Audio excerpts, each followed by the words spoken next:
today we are talking about something related to money. First of all, everything is expensive in the US, whether you realize it or not. And it's more terrifying when you come from another country and you have this habit of converting everything to your currency back in your country, whatever country you're from, and you go to a store and you see something which is like $10 and you try and convert it and it's like almost $100 in India. I'm like, hey, would I spend that amount of money for that thing? That's the question. So I was born and raised in Dubai, and I did my schooling in Dubai up until like 12th standard, and I am used to this conversion culture because my parents used to go to the superstore, and then we go to Lulu Mall or whatever, and then my dad sees something and he'll be like, oh my god, this is these many dirhams, and he'll be like, oh, this is those many rupees, and I'll be like, Dad, why are you converting? It's fine, you're here now, so it doesn't really matter. But I learned it from my life that I also follow that path, and I tend to convert everything to my standard, which is back in India. It is a good thing and a bad thing. Once you start doing that, the good thing is that you are able to gauge the amount that you spend here compared to the same amount that you would spend in your country. So it will actually urge you to save more and not spend too much. But the bad thing about it is that you might tend to get too involved with just the conversion, which is also not a good thing, but just stay in the balance. Convert whatever you need to convert if it helps you to get an idea of the actual value of the thing that you're getting. This video, there is no particular order of anything that I'm going to talk about. It's all just the things that I learned over the span of two and a half years living in the US. The first thing that I did to start saving money is to cut subscriptions. You might have, if you're somebody who follows like financial independence and personal finance, I'm sure you would have heard this, cut all subscriptions and bills that you don't require. Because from India, from my country, what I was used to was I had subscriptions for Netflix and Amazon Prime and everything, like, anything, because some movies come in Netflix, some are not in Netflix, and some come in Amazon, and some in Disney Plus and Hotstar. The one thing that I learned after coming to the US is that it is so easy for money to drain out of your account if you have multiple subscriptions and you're somebody who doesn't watch your money closely. So it's so easy for us to forget, like every month, like $15 or $20 just go out of your account, and you're like, oh I have to unsubscribe to this, and then you forget. But imagine $15 every month going out of your account. I want you to go to all of your accounts and see and look into the subscriptions that you really don't require. I only have a Netflix subscription now, and I'm happy. And with me starting to work and everything, I really don't have the time to sit and watch Netflix and shows back to back and binge watch. Don't get me wrong, again, I am somebody who watches shows that I like binge watch a season and finish a season in like 2 days. I am someone like that. But I also know that I don't have to subscribe to all the subscription plans, all these plans they have, to be able to enjoy. I'm okay with whatever shows Netflix gives me, and if you like shows more on Disney Plus, you can subscribe to that and cut off all the other subscriptions. If you're somebody who likes Hulu, subscribe to that and cut off all the other subscriptions. But I really honestly think that human beings really don't require somebody who's productive and who has a job and who is conscious about spending their time intentionally. I don't think they require more than one subscription. The next main challenge when we came here was what mobile carrier to take. So in India, we call mobile carriers as a network. So if we want to ask someone, we like, what network are you in? Which means you're either on Airtel or BSNL or Vodafone, or you get it. So here we call it carriers. What's your carrier? So it could be T-Mobile, it could be Verizon, there are a lot of options. So I had no clue, like me and my roommate, when we first came to the US, we had no clue about what carrier to take because most of them were like super expensive.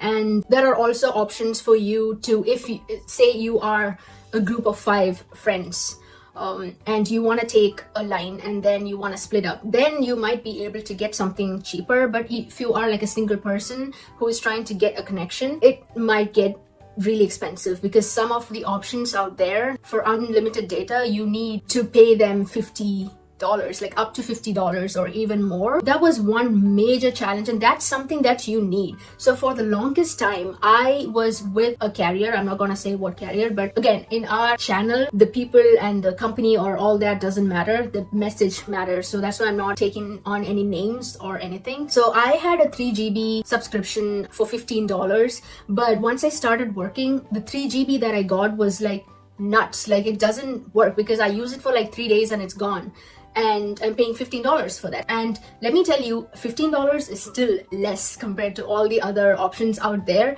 but I wanted to make the most out of my $15. So I started researching on what companies and what mobile carriers that I can get. I recently moved to Mint Mobile, so that is something that I want to put out, because if it's going to help you guys, I want guys to take leverage of that. So it's Mint Mobile that gave me an option to use unlimited data and still staying on $15 caps. I changed my carrier from my previous carrier to the Mint Mobile, and I just had to give them the account number and few passwords and all that, which you will get if you call your previous carrier. They're going to give it to you. Give that to Mint Mobile, and they will transfer your number to the different carrier to Mint Mobile, and you can still keep the number that you already have. And Mint Mobile has, I think they have an offer for 3 months. If you pay upfront, you will get 3 months worth of unlimited data for $15 a month. So if you save $15 for 3 months, it's $45. But with this plan, when you sign up for the plan, it comes up to around $53. It's like a one-time payment, including taxes. But let me tell you, it's still worth it. You can forget about your phone bill for another 3 months, and you can extend after that. And I hope my channel reaches a position where I can say this part of the video is sponsored by Mint Mobile. Thank you. But I'm still not yet there. I hope my channel really reaches that point where I can take sponsorships from companies. And if you like my content, please don't forget to like and subscribe to my channel, because it really goes a long way and it helps people like you to learn more about how to navigate life in the US, especially money-wise, because trust me, we all need it. I have spent hours looking into YouTube videos to learn about different things and how things work in the US. And there was this one point where I was like, I'm learning a lot after I came here. There's so many challenges, so many things that I'm learning, ups and downs. And I'm like, why not I start a YouTube channel and talk about all these things so I can help more people? And here I am. So really consider subscribing to my channel and hit that like button for me so it can reach more people. Okay, so the next thing I want to talk about is there is this one trend that I have seen in the US after coming to the US. I'm like, I went to college for 2 years and I had all these colleagues and everything. Everybody, every single person, not everybody, like at least 90% of them goes straight into getting a car. I have no clue why that. I know I get it to an extent, having a car and driving around in the US and having the license and everything kind of sort of gives you that confidence boost that you might require when you are alone in a country. But again, really think about it before you get a car in the US, because even if it's like a used car, you will still have your car insurance and all the other repairs that might come up, and your gas bill and everything. And I really don't think it is a good idea unless you start working somewhere which is like a stable job. People who don't have a stable job just goes around and takes a car and flaunts it around.